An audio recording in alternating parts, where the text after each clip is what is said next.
Howdy folks, welcome back to the channel, welcome to a new real-life car review.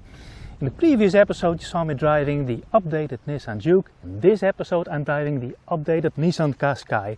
Unlike the Nissan Juke, this car didn't get a complete interior overhaul, but also unlike the Nissan Juke, this car did get huge exterior changes. So let's start off by having a look at the new front and tail of this car. So this is a new front end with a completely new design grille, and you have these chromed comma shaped elements in there which are repeated in the daytime running lights. Now it now has two segments for the daytime running lights. The top of the range trim levels get these adaptive high beams which work really fast, really well. Those are the best adaptive high beams I have ever tested in a car. The light image reaches very far, it's nice and even, no blotchy spots in there, good light color, and they are very fast to respond to oncoming traffic, where they make cutouts for oncoming traffic or go to dip beams. Nicely designed, it's completely new, and Nissan has done that to get the Qashqai more in line with new upcoming models. And of course it gets those sequential indicators, which are the one and only gimmick on this car. The taillights now get clear lenses with LED elements in there, and that comma shaped element is also repeated in the taillights. And the top of the range trim levels get LED blinkers, of course with a sequential function.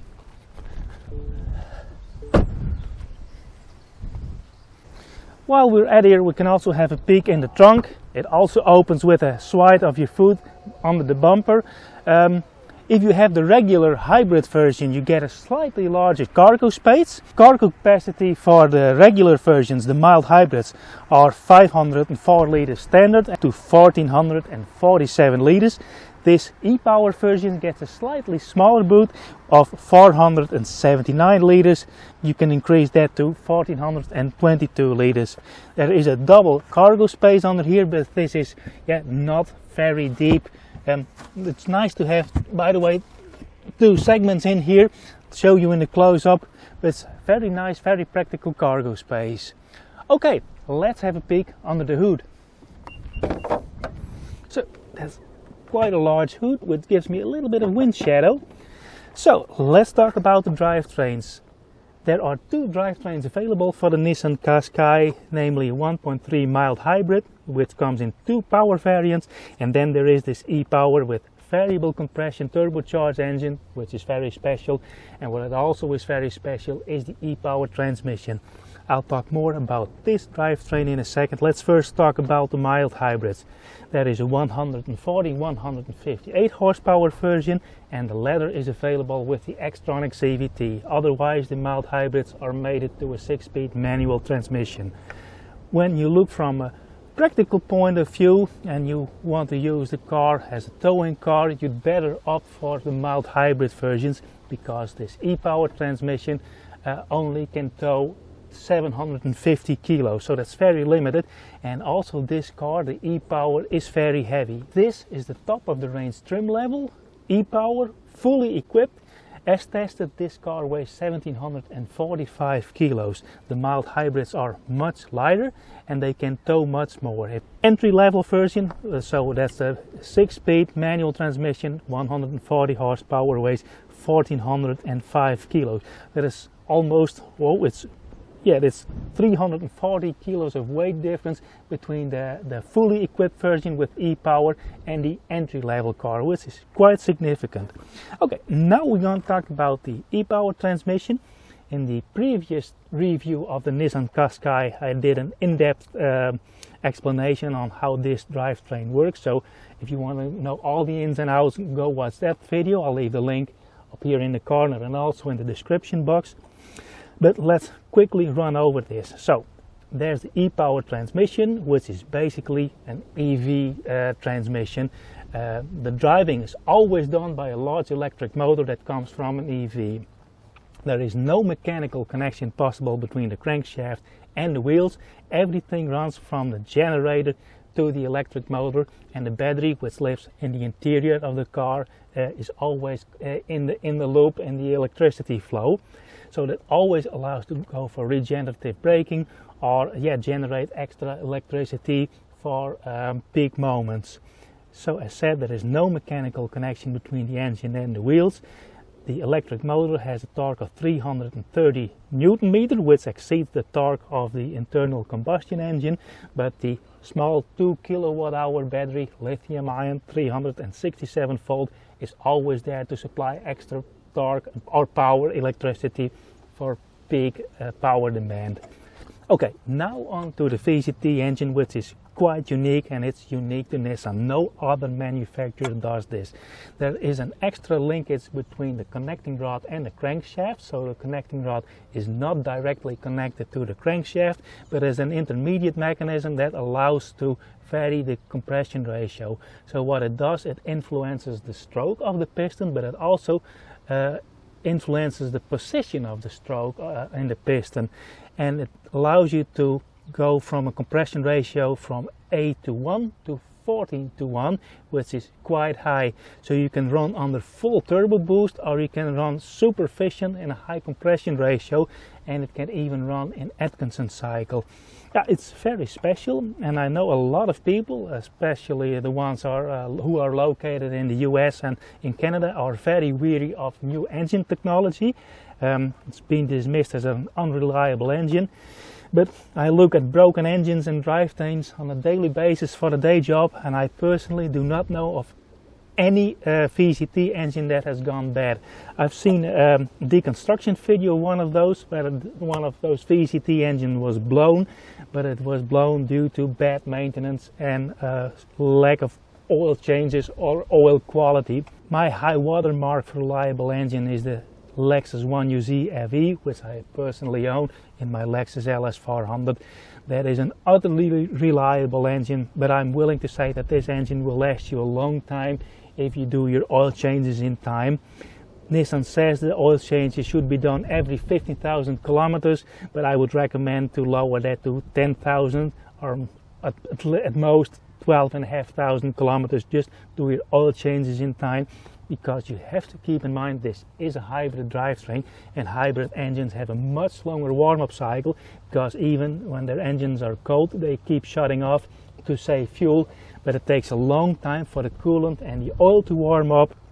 And what you get when you have a cold running engine, you have a lot of blow-by gases which are included in the oil, and the oil really needs to warm up to expel those gases out via the crankcase ventilation.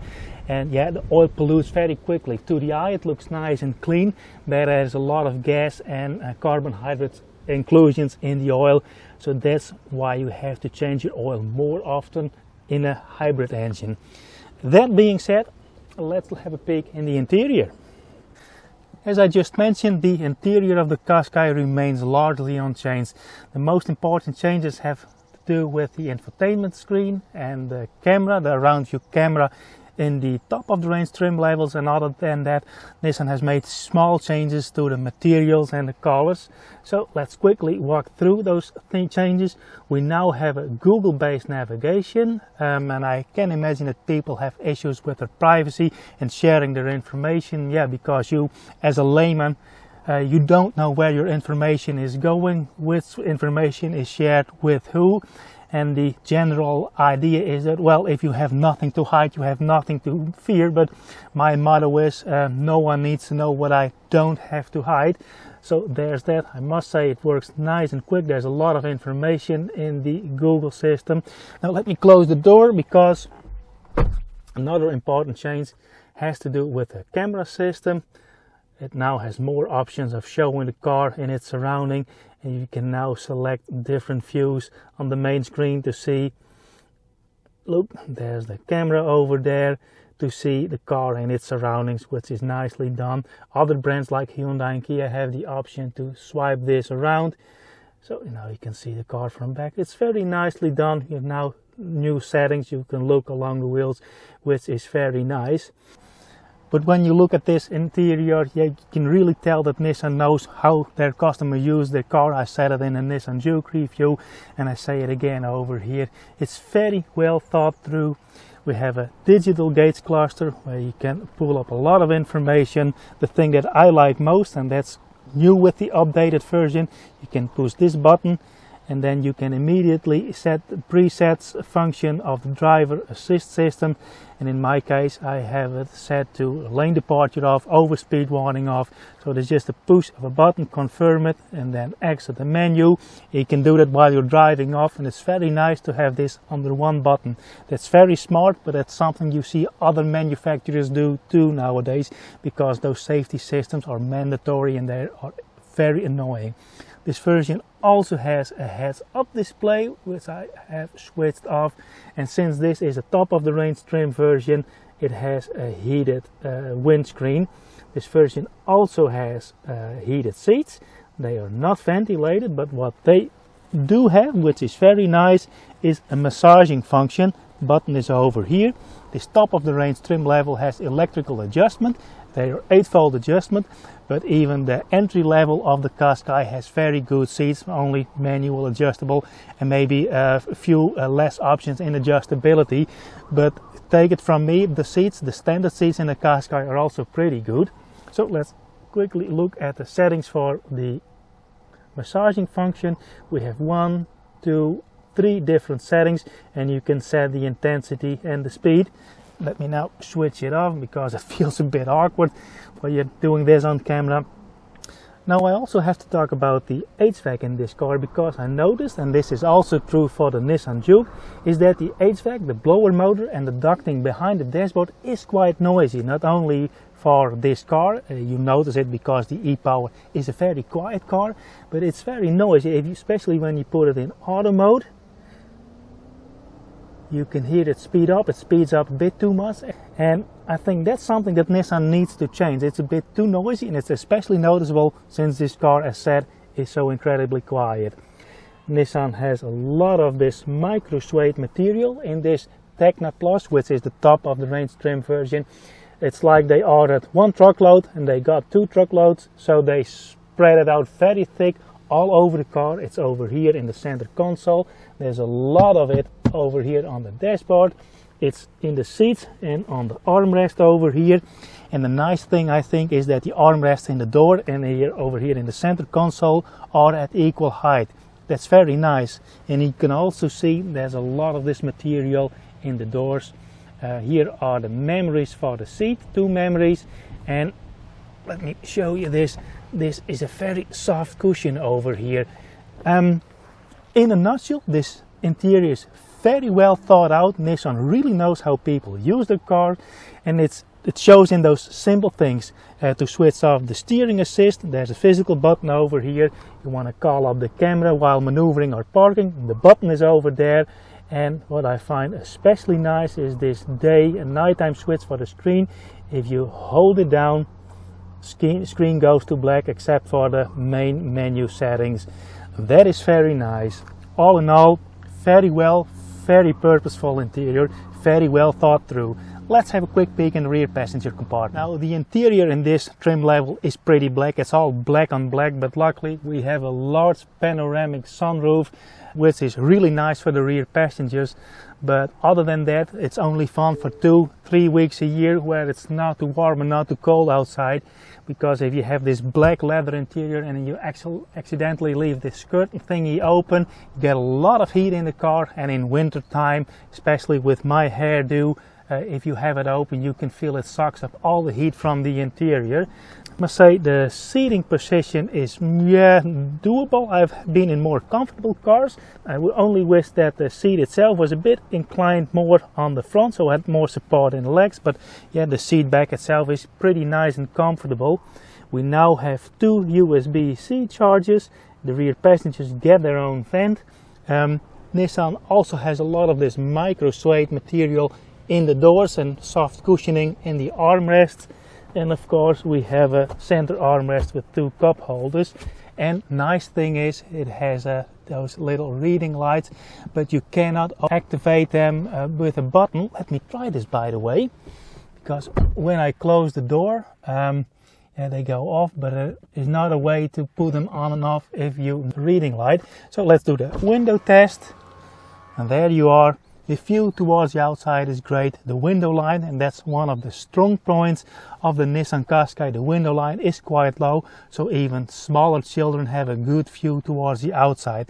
This is a very kid and family friendly car. It's time for the drive. Okay folks, we have a slightly different test route than usual. The other is blocked off due to construction works, but I can keep this drive segment fairly short, and the reason for that is technical updates to the Qashqai were actually quite minimal. I will say this, the noise insulation of the car seems to be improved, especially the engine noise coming into the cabin is less than what it was, and I must say that the pre-update version of the Qashqai was a fairly quiet car. This is even more quiet. Now I'm currently under 10% of power. Let's go to 100. I don't think you can even hear it in the audio, that the microphone doesn't even pick this up, but the engine noise of this car is very limited. You can hear there's a lot of wind noise, but that's because it's very windy. It's almost stormy today. But also suspension noises, tire noises aren't basically there. The car is very quiet. Every time I drive a Qashqai, I can see why this car is so incredibly popular. It's a car that's very easy to live with. It's something that I also mentioned in the Nissan Juke video. If you look at all the modern technology that's on board of this car in terms of a comfort system, but also safety systems and the mandatory electronic nannies that are in the car, this car is very easy to live with. If you are unfamiliar with modern car technology, you want to start learning to live and ride with it, a Nissan is a very good starting point. The systems are very well calibrated, and if you don't use them, and if you don't want to use those systems, they are not annoying or trying to attract your attention even though they are shut off. On the other hand, that's the aspect of the ergonomics of this car, and that's something that I explained in the interior segment. Yeah, there are direct buttons, all physical buttons for important functions that you often use. You don't have to go to a menu structure, and yeah, it's very easy to learn the position of these buttons by muscle memory. If you're driving around in this car for a week, you'll be able to find every button. And even if it's your first time driving a Nissan Qashqai, during the first 5 minutes of driving this car, yeah, it feels like you've been driving this car for years and years.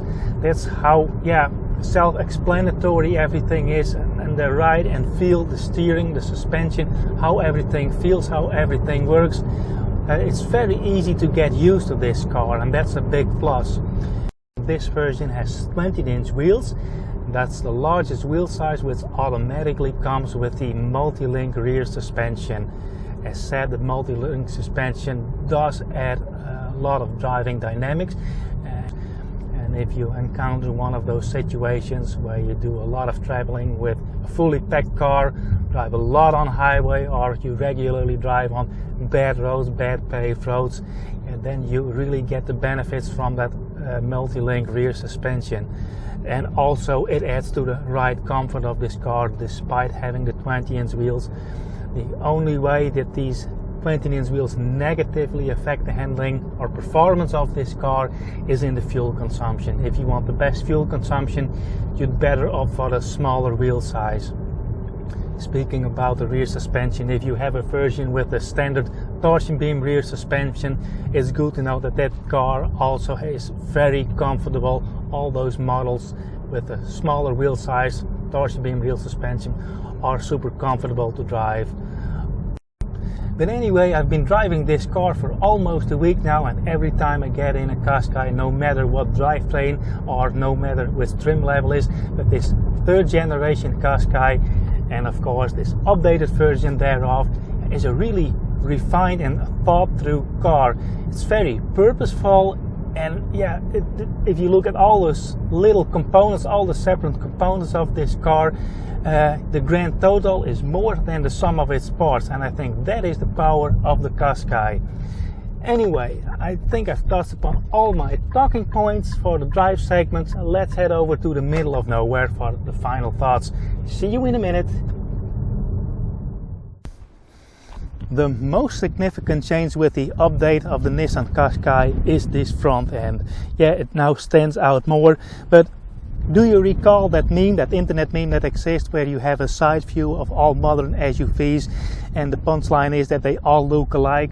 Well, the Qashqai is the inventor of the compact crossover segment, and more than any car in this class, more than any competitor, this completely blends in. But I must say, with the change of the front end design of this car, it stands out a little bit more. One thing that I really like are the new adaptive headlights. I think they are the best that I've ever tested, and as you can see, I live in a rural area, and at night when there's no moon, it's pitch black over here, and it's really important and it's really nice to have good headlights, and these, as said, are the best that I ever tested. Back to the subject of the updates of the car. Yeah, the design changes other than the front are fairly minimal.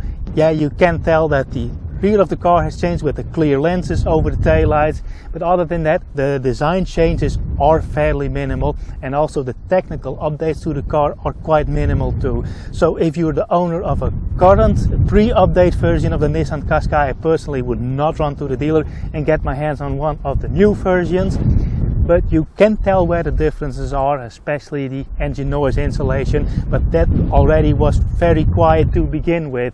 The important thing to know if you're in the market for the Nissan Qashqai is that the e-Power offers a lot of refinement, a lot of comfort to the car, and yeah, you can combine it with this top of the range trim level, which just is very nice to have. This car dips into Lexus territory in my opinion. If you look at this car from a practical point of view, if you want a normal, very easy to use, super practical family car, yeah, any Qashqai will do, even the entry-level Qashqai will do. And if you're a person that regularly tows a caravan or a cart or whatever, it's good to know that the mild hybrid versions are the better cars for towing capacity, since this has a very limited towing capacity. But the e-Power drivetrain does offer a lot of ride refinement and very good fuel consumption. Anyway, that's it for this real life car review. I hope you liked following me along.